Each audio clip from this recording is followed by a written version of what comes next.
Warahmatullahi wabarakatuh.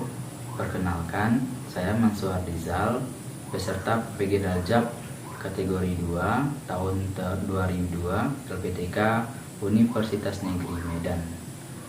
Sekarang akan melaksanakan praktek uji kinerja mungkin PPG Daljab kategori 2 tahun 2022 pada hari Kamis tanggal 15 Desember tahun 2022. Assalamualaikum warahmatullahi wabarakatuh. Waalaikumsalam warahmatullahi wabarakatuh. Selamat pagi semua. Bagaimana kabarnya hari ini? Baik. Sebelum kita belajar, silakan kepada ketua kelas untuk membimbing kita. Siap, baik. Doa mulai.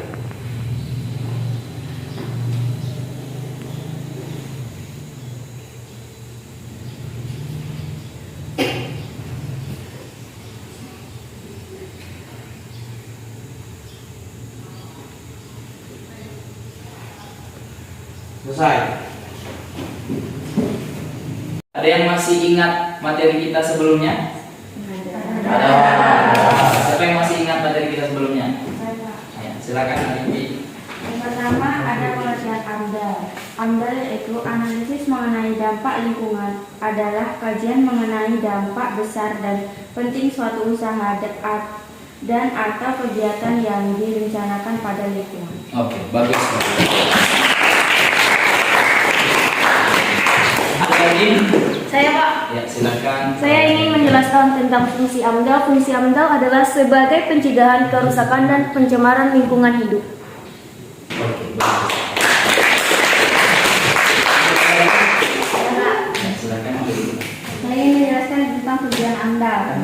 Menjaga agar rencana kegiatan tidak berdampak buruk pada lingkungan. AMDAL bertindak sebagai penjaga keamanan lingkungan, berguna sebagai pedoman dalam pengelolaan lingkungan, pengembangan wilayah, pemenuhan prasyarat awan sebagai rekomendasi proses perizinan. Oke, bagus. Ya, silakan. Sambil Manfaat AMDAL. Manfaat AMDAL terbagi menjadi 3. Yang pertama, masyarakat bisa mengetahui bagaimana rencana pembangunan berlangsung. Yang kedua, dapat mengawasi ketika proyek pembangunan sedang dilaksanakan. Dan yang ketiga, dapat mengetahui informasi apakah proyek pembangunan menyebabkan kerusakan lingkungan atau tidak. ya, kasih aplaus. Dari jawaban dari teman-teman yang tadi, kita dapat simpulkan bahwa sebenarnya AMDAL itu punya peran penting di dalam pembangunan, di mana dia akan menjaga dan melestarikan serta mengkoordinasi pembangunan yang sedang berlangsung itu berdampak atau tidak terhadap lingkungan. Ya, seperti itu ya. Nah, Bapak akan menyampaikan tujuan pelajaran kita pada hari ini. Coba perhatikan ke depan. Nah, di mana materi kita yang akan kita pelajari pada hari ini adalah pemanfaatan sumber daya alam dengan prinsip pembangunan berkelanjutan.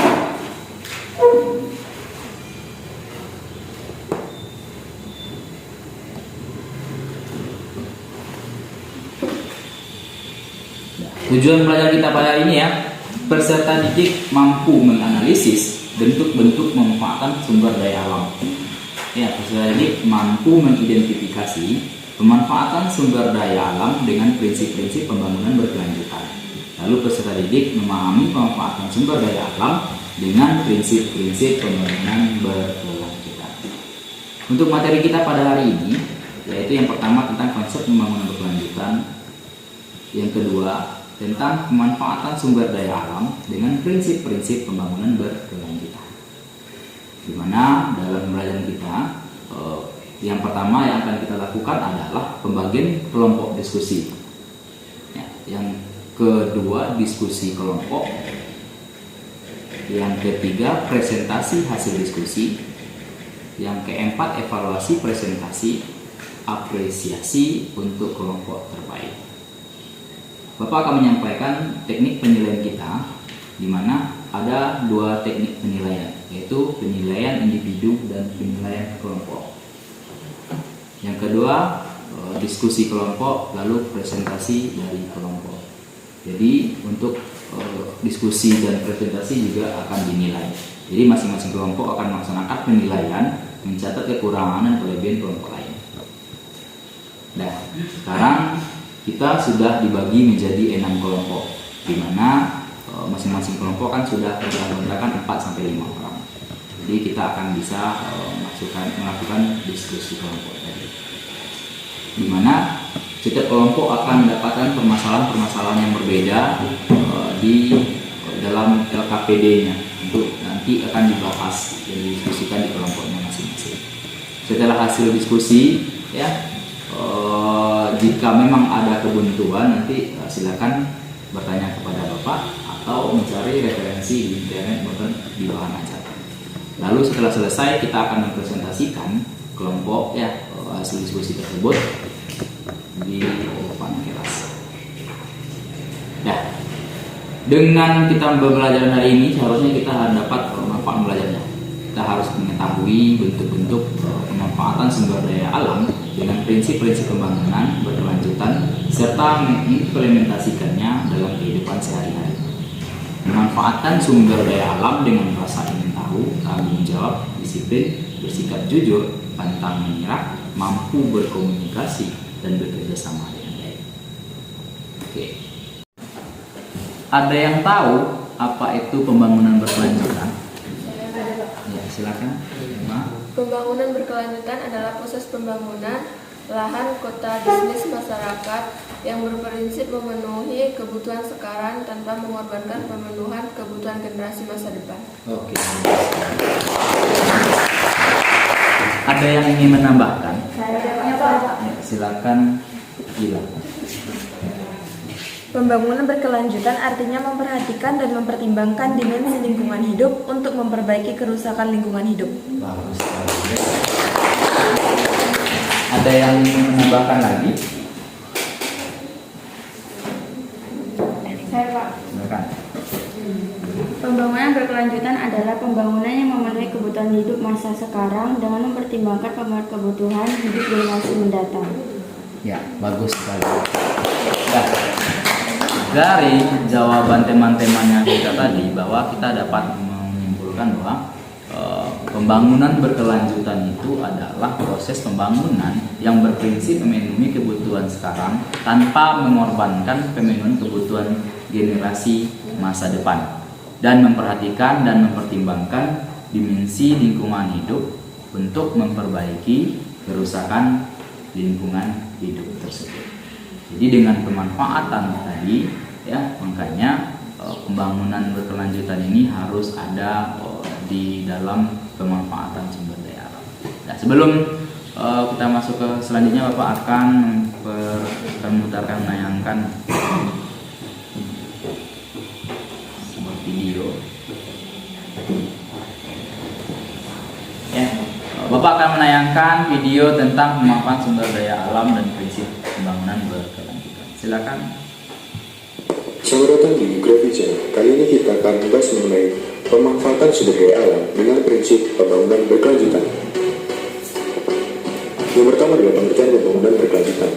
Pengertian pembangunan berkelanjutan adalah upaya secara sadar dan berencana yang melakukan aspek lingkungan hidup, sosial, dan ekonomi ke dalam strategi pembangunan untuk menjamin keutuhan lingkungan hidup serta keselamatan, kemampuan, kesejahteraan, dan hidup generasi masa kini dan generasi masa depan, seperti yang tertuang pada Undang-Undang Nomor 32 Tahun 2009. Tujuan pembangunan berkelanjutan adalah tindakan pemanfaatan dengan tidak mengesampingkan. Nah, dari video yang ditayangkan ini, ada yang berpendapat?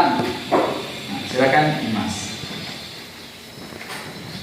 Dari video yang ditayangkan tadi, kita dapat menyimpulkan dan meresumnya kembali bahwa pembangunan berkelanjutan itu sangat penting di berbagai sektor, baik itu di sektor kehidupan kita sebagai manusia ataupun bagi sektor kehidupan makhluk hidup lainnya, baik itu tumbuhan, hewan, dan lainnya. Nah, di video tadi dijelaskan beberapa sektor yang dapat dilakukan dengan pembangunan berkelanjutan. Yang pertama itu ada sektor kehutanan berkelanjutan, yaitu dapat dilakukan dengan 3 cara. Yang pertama itu reboisasi, sistem tebang pilih, dan rehabilitasi. Selanjutnya yang kedua ada pertambangan. Pertambangan sendiri kita dapat melakukannya yang pertama dengan mengolah kembali limbah buangan. Yang kedua, menggunakan pertambangan yang lebih efisiensi agar tidak merusak lingkungan. Dan yang ketiga, mencoba mengurangi bahan-bahan pertambangan yang konsumsi secara maksimal. Contohnya, kita bisa menggunakan biogas, yaitu gas yang kita buat secara alami. Selanjutnya ada pariwisata. Pariwisata di Indonesia sendiri merupakan sektor yang beberapa tahun ke depan akan menjadi sektor yang berkembang pesat bagi devisa negara kita. Nah, yang pertama itu menciptakan ruang bagi para turis asing dan masyarakat lokal. Contohnya, kita dapat membuat bahan-bahan kerajinan dari lingkungan sekitar. Nah, yang terakhir tadi ada kelautan. Kelautan sendiri di Indonesia terkenal dengan negara maritim. Nah, kelautan di Indonesia itu dapat kita manfaatkan secara maksimal jika kita mampu menjaganya. Contohnya yang pertama, kita tidak menggunakan pukat harimau untuk mengolah ikan. Dan yang kedua itu menjaga perairan Indonesia dari kapal-kapal asing yang ingin mencuri ikan-ikan yang ada di Indonesia. Oke, Kak.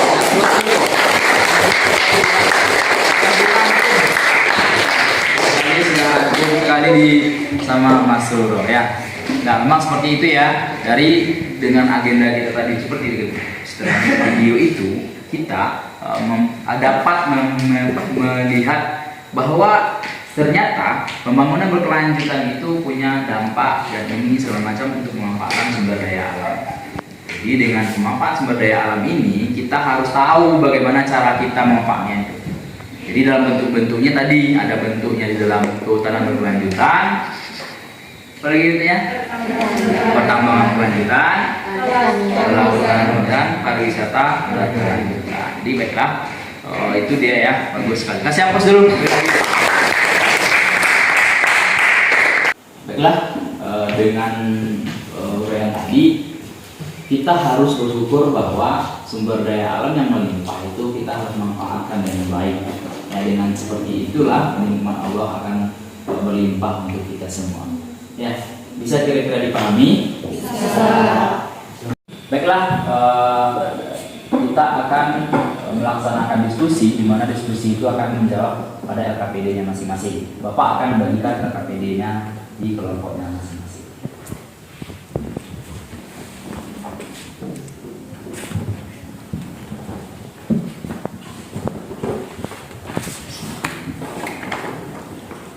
Setelah LKPD-nya dibagikan, silakan kepada kelompok masing-masing untuk mendiskusikan tentang permasalahan di masing-masing LKPD. Untuk kelompok 1, Kehutanan berkelanjutan. untuk kelompok 2, Pertanian berkelanjutan. pertanian berkelanjutan. Untuk kelompok 3, Pertambangan berkelanjutan. untuk kelompok 4, Industri berkelanjutan. untuk kelompok 5, Kelautan berkelanjutan. untuk kelompok 6. Pariwisata berkelanjutan. Baiklah, dengan masing-masing kelompok sudah punya permasalahannya masing-masing, sehingga sekarang kita akan melaksanakan diskusi. Ya, silakan melaksanakan diskusi di kelompoknya masing-masing.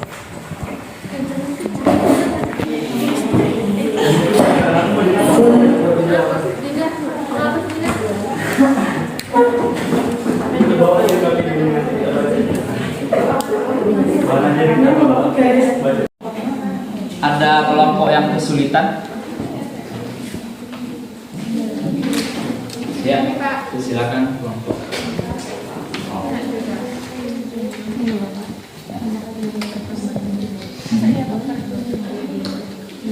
Boleh. Jadi informasinya itu kalau ini tidak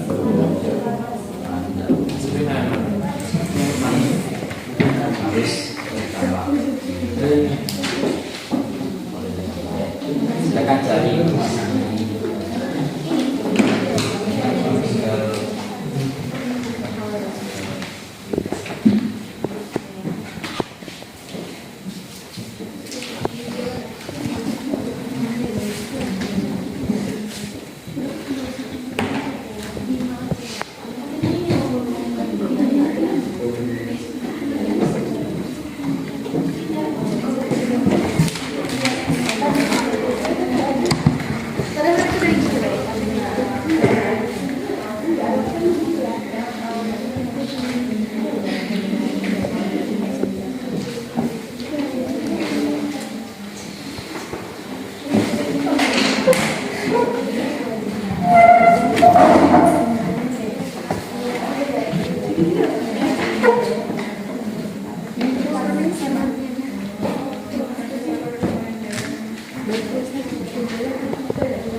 Boleh, silakan.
Ini cuma kayak prinsip, terus tiga prinsip.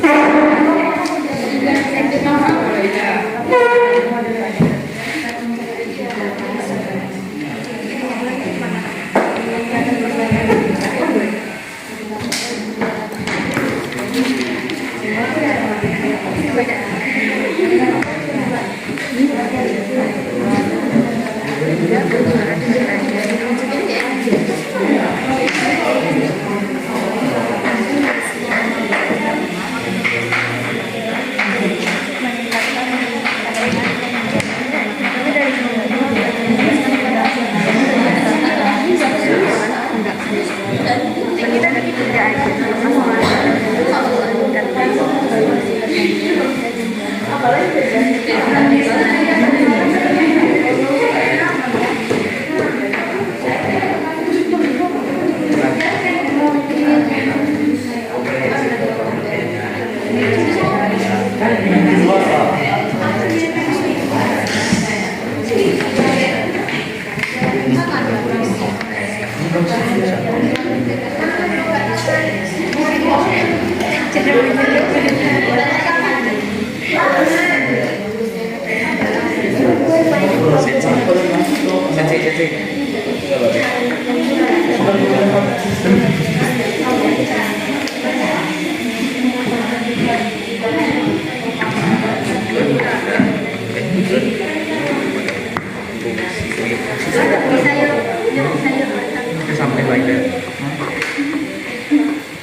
Dan mencoba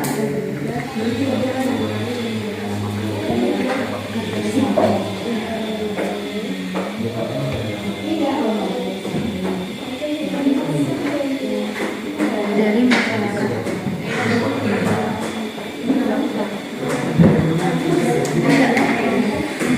di sekitar daerah.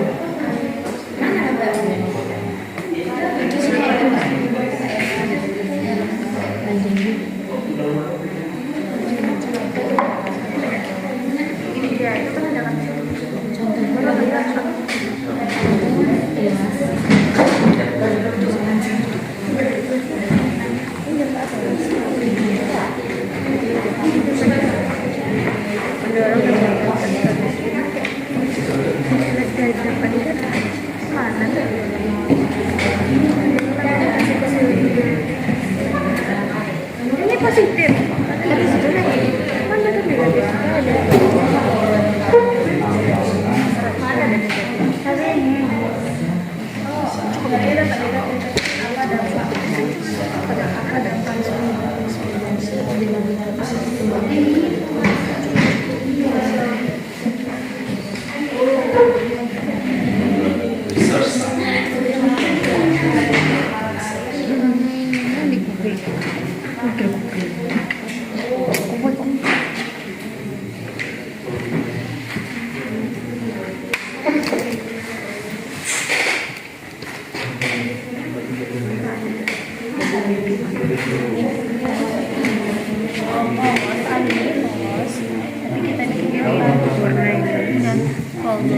kita bikin hias-hias bunga-bunga.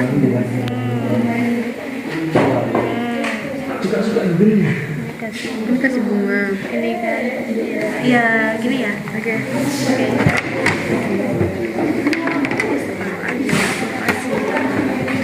Ini dampak negatif nggak sih? Iya, dampak negatif. Bagaimana? Sudah selesai diskusinya? Sudah. Sudah siap ditampil? Kepada siapa kelompok yang akan mau tampil dulu? Silakan pada yang mau tampil dulu. Oke, silakan kelompok pariwisata.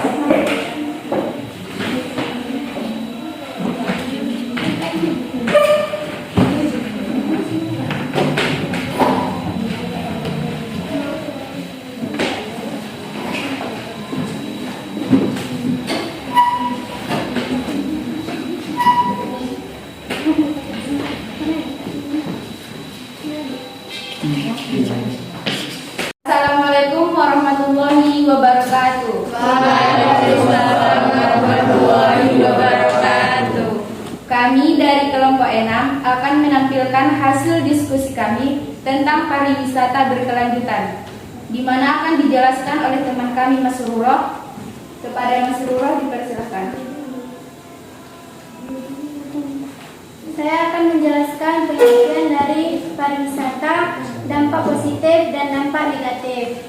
Pariwisata adalah fenomena sosial, budaya, dan ekonomi yang melibatkan perpindahan orang ke negara atau di luar lingkungan, biasanya untuk tujuan pribadi atau bisnis profesional. Dampak positif dari pariwisata adalah memperluas lapangan kerja, bertambahnya kesempatan usaha, meningkatkan pendapatan masyarakat lokal, devisa negara, terpeliharanya kebudayaan lokal, dikenainya kebudayaan lokal kepada wisatawan. Dampak negatif dari pariwisata adalah terjadinya tekanan tambahan penduduk akibat pendatang baru dari luar daerah, timbulnya komersialisasi, berkembangnya pola hidup konsumtif, terganggunya lingkungan, semakin terbatasnya lahan pertanian. Sekian dari saya kembalikan kepada moderator. Terima kasih kepada teman kita. Selanjutnya pemateri kedua. Baiklah, di sini saya akan menjelaskan yang pertama merupakan tujuan dari pariwisata. Tujuan pariwisata yang pertama yaitu sebagai kebutuhan rekreasi. Nah, seharusnya kita sebagai manusia itu memerlukan suatu hiburan di dalam hidup. Contohnya dengan berekreasi kita dapat menenangkan pikiran atau bahkan kita dapat mempelajari hal-hal yang baru yang kita temukan pada objek wisata. Yang kedua, untuk meningkatkan devisa masyarakat lokal. Dengan terkenalnya objek wisata itu dapat meningkatkan penghasilan masyarakat lokal itu semakin tinggi. Masyarakat lokal mampu mengelolanya, contohnya dengan membuka usaha kuliner, menghasilkan pernak-pernik dan sebagainya. Selanjutnya sebagai sarana edukasi, itu tadi sama seperti sarana rekreasi, itu untuk menambah pengetahuan kita mengenai wisata yang kita kunjungi. Nah, selanjutnya itu adalah merangsang pembangunan ekonomi wilayah setempat. Itu berkaitan dengan penambahan devisa masyarakat lokal. Nah, selanjutnya itu ada meningkatkan kapasitas masyarakat untuk mengelola usaha. Nah, jika perkembangan atau objek wisata itu berkembang, otomatis masyarakat mampu meningkatkan kualitas dirinya dalam mengelola usaha yang akan dijalani untuk kedepannya. Selanjutnya adalah membuka kesempatan kerja. Membuka kesempatan kerja ini contohnya banyak orang-orang yang melakukan kuliah pariwisata atau kuliah pada jurusan pariwisata. Nah, jika objek wisata itu dibuka, otomatis banyak pelamar yang akan mendaftar di situ. Selanjutnya ada mendorong wisatawan asing untuk mengenal budaya lokal. Budaya di Indonesia itu bervariasi, contohnya budaya yang ada di Bali. Nah, dengan dibukanya objek wisata Pantai Kuta Bali itu mampu mengetahui bahwasanya wisatawan turut bangga terhadap kebudayaan kita. Selanjutnya adalah jenis-jenis wisata. Yang pertama ada wisata bahari atau wisata kemaritiman. Nah, wisata bahari ini contohnya melakukan snorkeling di Raja Ampat di Papua atau di Nusa Dua Bali. Selanjutnya adalah wisata budaya. Wisata budaya seperti yang kita ketahui, budaya Indonesia itu bermacam-macam. Contohnya pagelaran budaya yang sering diselenggarakan pada Bali ataupun yang ada di Yogyakarta itu dapat menambah atau masuknya wisatawan asing atau lokal untuk datang. Selanjutnya adalah wisata pertanian atau agrowisata. Contohnya itu wisata peti apel yang ada di Batu Malang atau wisata panen buah. Selanjutnya adalah wisata buru. Biasanya wisata buru ini ada di hutan-hutan yang sudah legal oleh pemerintah. Tapi untuk di Indonesia sampai saat ini belum dibuka atau bahkan belum ada, karena seperti yang kita tahu wilayah hutan Indonesia itu cenderung ke wilayah hutan tropis. Selanjutnya adalah wisata ziarah. Nah, wisata ziarah ini merupakan wisata yang paling sering dikunjungi oleh masyarakat. Contohnya wisata ziarah ke makam sunan-sunan Allah atau ke makam-makam raja dahulu. Selanjutnya adalah wisata cagar alam atau konservasi. Seperti ini juga banyak, contohnya Suaka Marga Satwa dan sebagainya. Selanjutnya adalah wisata konvensi. Nah, adapun upaya pelestarian wisata yang pertama itu adalah tidak membuang sampah sembarangan. Otomatis jika kita membuang sampah pada objek wisata, contohnya objek wisata air terjun, sampah-sampah plastik akan tergenang di airnya. Selanjutnya adalah mengurangi penggunaan plastik. Seperti yang kita ketahui, plastik itu sulit untuk terurai karena dia merupakan bahan anorganik. Nah, yang ketiga adalah tidak melakukan penebangan liar. Itu masuk kepada kehutanan berkelanjutan karena pada penebangan liar ini dapat menimbulkan berbagai dampak yang cukup berbahaya bagi masyarakat sekitarnya. Selanjutnya adalah menjaga ekosistem laut. Contohnya bagaimana? Tidak mengambil ikan secara ilegal, tidak menggunakan pukat harimau untuk menangkap ikan dan sebagainya. Selanjutnya adalah penggunaan transportasi umum. Nah, kalau kita ke tempat pariwisata nih, kita contohin kita menggunakan kendaraan pribadi, otomatis itu akan menimbulkan polusi udara yang cukup banyak. Jika kita menggunakan kendaraan umum, biasanya pada pariwisata atau objek wisata yang sudah terkenal, itu mereka sudah menyediakan bus wisata masing-masing sehingga mengurangi polusi udara. Selanjutnya adalah menghemat energi listrik. Energi listrik yang terkuras cukup banyak itu mampu meningkatkan atau menipisnya lapisan ozon di bumi sehingga objek wisata juga dapat merusak objek wisata. Demikian, terima kasih. Terima kasih kepada pemateri 2. Dari hasil diskusi kami, adakah teman-teman yang ingin bertanya?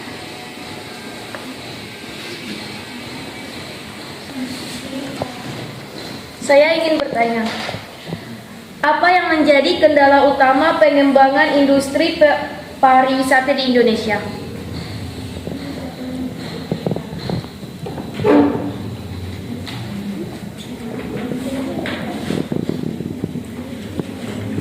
Baik, selanjutnya ada lagi yang ingin bertanya?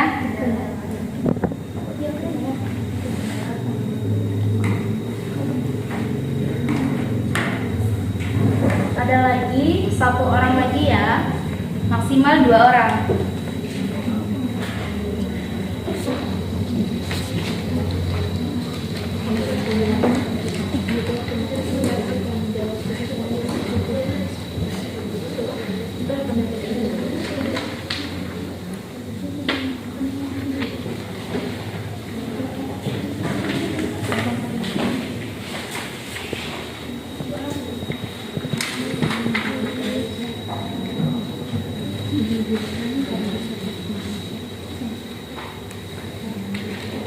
Silakan bapak lain yang bertanya tentang pariwisata.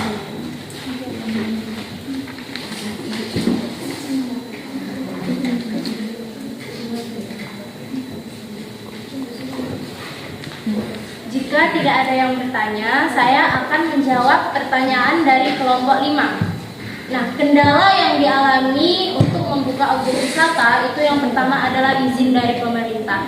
Kebanyakan untuk saat ini pariwisata yang ada di Indonesia juga belum mendapatkan izin resmi dari pemerintah ataupun kementerian setempat. Baik itu objek wisata berupa pantai. Banyak sekarang pantai-pantai yang diketahui masyarakat umum, tetapi untuk izin dia berdiri oleh pemerintah itu belum ada. Nah, yang kedua itu masih tertutupnya akses jalan menuju tempat wisata. Contohnya wisata air terjun. Wisata air terjun itu memerlukan akses jalan yang lebih efisien lagi. Jika dia hanya menggunakan aspek jalan setapak, itu memungkinkan terjadinya bahaya bagi para pengunjung. Nah, untuk selanjutnya yaitu kurangnya informasi dari masyarakat setempat untuk masyarakat di luar sana, sehingga untuk yang mengunjungi objek wisata ini menjadi sedikit, otomatis penghasilan masyarakat lokal juga terganggu. Itulah kendala dari terbangunnya objek pariwisata. Gimana kelompok 5? Paham. Ada lagi yang mau bertanya?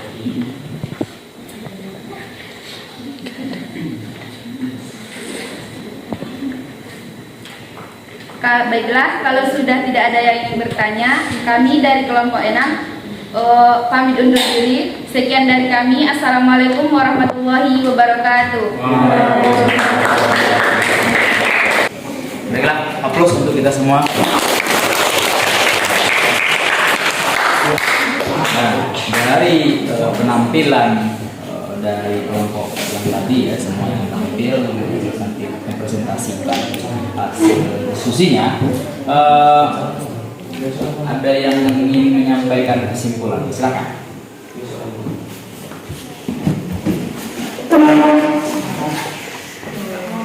Ya, silakan. Kesimpulan dari pembelajaran kita kali ini yaitu mengenai pembangunan berkelanjutan. Yang pertama yaitu pembangunan berkelanjutan tidak hanya berfungsi untuk masyarakat saat ini saja, tetapi juga untuk generasi yang akan datang. Yang kedua, banyak sektor dari pembangunan berkelanjutan ini yang memiliki banyak manfaat untuk masyarakat, baik itu menambah devisa ataupun sebagai sarana hiburan yang mempunyai perannya masing-masing. Pembagian dari pembangunan berkelanjutan itu ada banyak, tetapi yang paling sering kita temui yang pertama yaitu mengenai kehutanan berkelanjutan, yang kedua pertambangan berkelanjutan, yang ketiga pertanian berkelanjutan, yang keempat pariwisata berkelanjutan, yang kelima kelautan berkelanjutan, dan yang terakhir itu industri berkelanjutan. Nah, setiap dari sektor ini mereka mempunyai masing-masing peran tersendiri bagi kehidupan yang kita ketahui, sudah kita pelajari semua, dan semoga saja pembelajaran kali ini dapat bermanfaat bagi kita dan menjadi motivasi untuk kita agar selalu mengembangkan segala sesuatu yang dimiliki oleh negara kita, yaitu negara Indonesia, negara yang kaya akan segala sumber dayanya, baik itu sumber daya alamnya maupun sumber daya manusianya.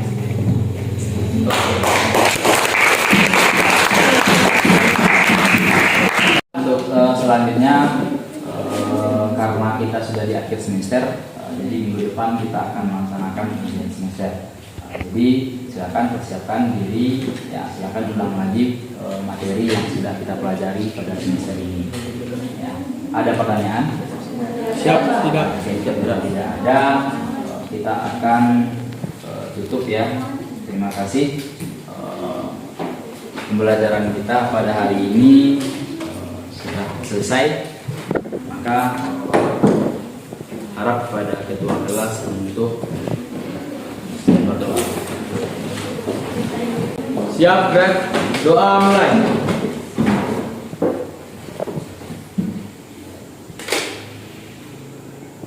Selesai. Ucapkan salam.